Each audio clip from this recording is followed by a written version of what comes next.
এগুলো আপনার সব পছন্দের, তাই তো? আমি আগে থেকেই সবটা অর্ডার করে রেখেছিলাম। স্টার্ট করুন।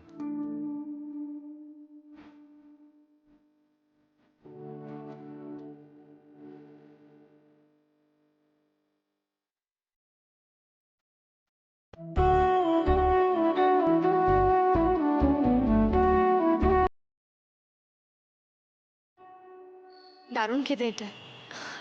আপনি না থাকলে এগুলো স্বাদই পাওয়া হতো না, জীবও চিনত না। কি যে বলেন শ্যামলী, আপনি হচ্ছেন আমাদের গ্রেট বেঙ্গল ক্যাটারারে অন্যতম নীতি নির্ধারক। শুধু চুই ঝালের স্বাদ জানলেই হবে? তিরামিসুর স্বাদটাও তো জানতে হবে। লেট ফল করছেন? না, মন থেকে বলছি।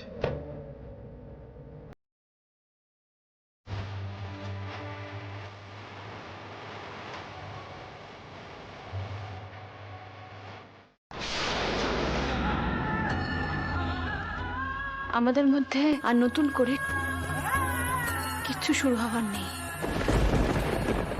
সময় চলে গেছে স্যার অনেকটা, আর কিচ্ছু ফিরবে না,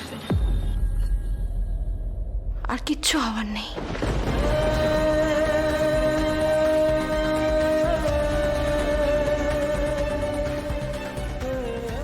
আমি জানি স্যার,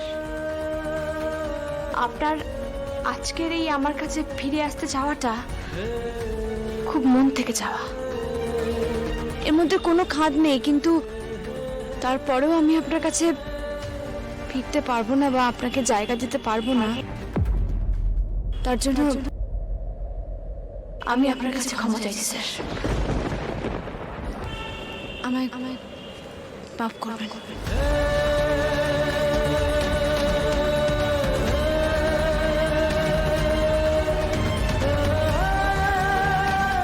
আপনি আমাকে ফিরিয়ে দিচ্ছেন?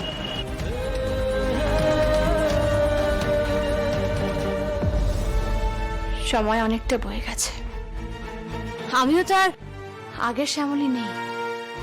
আপনি যেদিন সকলের সামনে আমাকে রিজেক্ট করে অহনাকে বেছে নিয়ে আমাকে চূড়ান্ত অপমান করেছিলেন, সেই অপমান আমাকে আরো অনেকটা শক্ত করে দিয়েছে স্যার, অনেকটা শক্ত। আমি তো ক্ষমা চাইছি শ্যামলী, আমি তো ভুল স্বীকার করছি। ব্যাস, 7 গুণ মাপ স্যার। আমায় একবার আপনার জায়গায় বসিয়ে দেখুন তো স্যার, অন্তত একবার। আপনি 1 মাসেরও বেশি একটা মেয়ের সঙ্গে থেকেছেন এক ছাদের তলায়, তারপর সে আপনাকে ঠকিয়ে যাওয়ার পর আপনি এসে আমাকে বলছেন নতুন করে সবটা শুরু করতে। এই একই কাজ যদি আমি করতাম স্যার,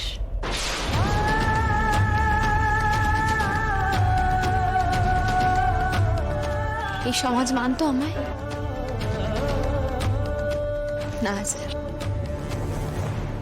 স্যার, আমি আপনাকে শ্রদ্ধা করি, আপনি আমার কাছে দেবতা সমান। আপনি সেই রাতে শ্যামলীকে না বাঁচালে শ্যামলী কোথায় হারিয়ে যেত, কিন্তু ওই অবধি স্যার। আমি আপনাকে সারা জীবন শ্রদ্ধা করে যাব, কিন্তু কোনোদিন আমার মনে আপনাকে স্বামীর জায়গা দিতে পারবো না।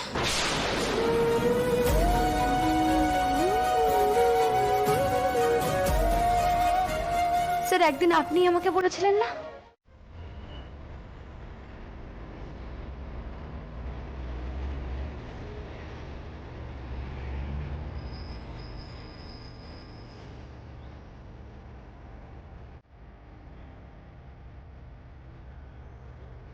কোথাও গিয়ে সত্যি কথা এটাই যে আমি মানসিকভাবে প্রস্তুত ছিলাম এটার জন্য। আমি আপনার সিদ্ধান্তকে সম্মান জানাই।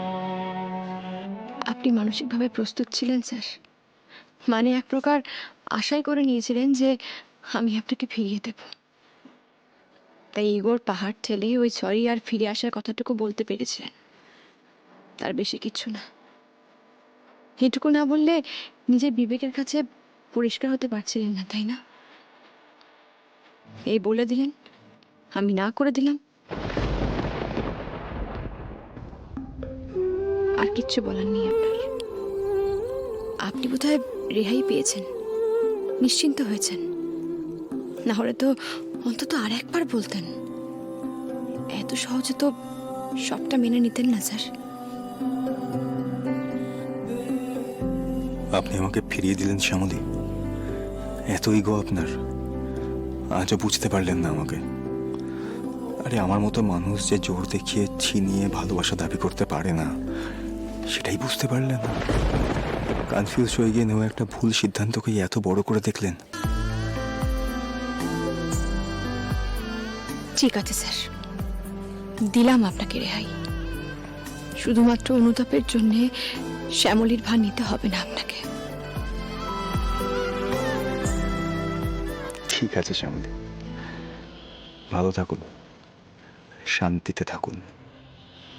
কাজ রেকগনিশন দিয়েই যদি আপনার ইগো স্যাটিসফাইড হয় তাহলে তাই হোক। আমিও আর কোনোদিনও ফিরবো না আপনার জীবনে। আপনিও ভালো থাকুন আপনার মতো করে।